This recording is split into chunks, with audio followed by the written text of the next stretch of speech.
হয়ে যায় বিশাল এক ফেতনা, তারাবির সালাত 8 রাকাত না 20 রাকাত, এটা বিশাল এক গ্যাঞ্জাম শুরু হইতেছে।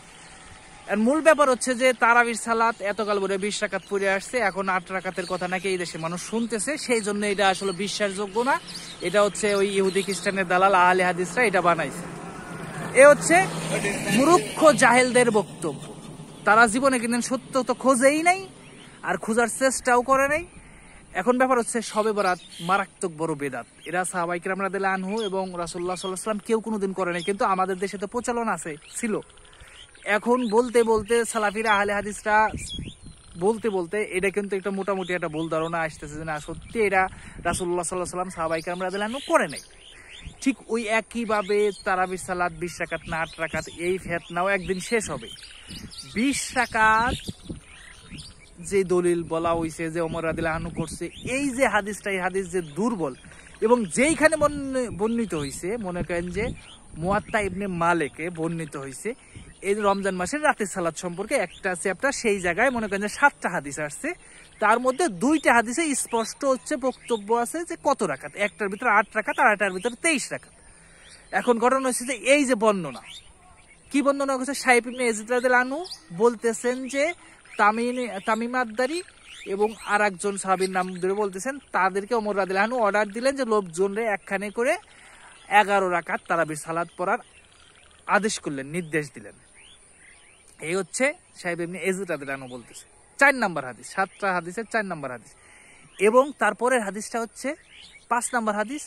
মালিক রাদিয়াল্লাহু আনহু বলতেছে যে ইয়াজিদ ইবনে রুমান রাদিয়াল্লাহু আনহু বলেছেন যে ওমর রাদিয়াল্লাহু আনহুর জামানায় লোকজন 23 রাকাত তারাবির সালাত, মানে রাতের, এই রমজান মাসের রাতের সালাত আদায় করতেন। এমন ব্যাপার হচ্ছে যে এই যে ইয়াজিদ ইবনে রুমান রাদিয়াল্লাহু আনহু কিন্তু ওমর রাদিয়াল্লাহু আনহু জামানায় পায় নাই। ঠিক আছে, ব্যাপারটা বুঝেন, কিন্তু এটা কিন্তু দুইজনই রাহিমাহুল্লাহ। ঠিক আছে, তো এই হলো অবস্থা। সনদের কিন্তু দুর্বলতা, সনদের দুর্বলতা, এবং এই যে হাদিসের এই লাস্টে যে হাদিসটা বললাম এটা কিন্তু সনদের দুর্বলতা। আর আগের হাদিসটা হচ্ছে একবার টনটনে সনদ, এত মানে এত শক্তিশালী সনদ যা বলার মতো না। তো এই যে এত টনটনে বা এত সহি হাদিস থাকার পরেও এত, তারপর মা আয়েশা রাদিয়াল্লাহু আনহা যে রাসূলুল্লাহ সাল্লাল্লাহু আলাইহি ওয়াসাল্লাম রমজান এবং রমজানের বাইরে কখনোই 8 রাকাতের বেশি সালাত আদায় করতে না, এত কিছু জানার পরেও যদি মনে করেন যে এরা মনে করেন আপনার তাদের মতের উপরে থাকার জন্য যে তারাবি রমজান মাসে যেটা পড়া হইতো ওইটা হচ্ছে গিয়ে তারাবি, আর শেষ রাতে 12 মাসে যেটা এটা হচ্ছে তাহাজ্জুদ। মানে মিথ্যাকে, মানে একটা সত্যকে ঢাকার জন্য কত মিথ্যা, কত ছলনা তৈরি করতে হয়, এই হলো আমাদের দেশের অবস্থা। তো এইভাবে আসলে কি বলবো, এটা যতই আমরা চিল্লি ফাটাই ফেলাই না কেন, সত্যকে এরা কখনোই স্বীকার করবে না।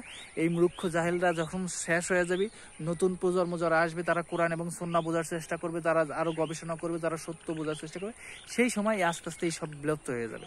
তা আমাদের প্রচেষ্টা থাকবে, চালাই যেতে হবে। আহলে হাদিস আন্দোলন, যারা আহলে হাদিস আকীদা বিশ্বাসী মানুষ তাদেরকে ধন্যবাদ, অবশ্যই আহলে হাদিস আলেমদেরকে ধন্যবাদ জানানো। আমাদের মতো মানুষরা আসলে সত্য কখনোই খুঁজে পাইতো না। আলহামদুলিল্লাহ এবং আল্লাহর কাছে শুকরিয়া যে আমরা সত্য এখন খুঁজি এবং খুঁজে পাইছি, আলহামদুলিল্লাহ।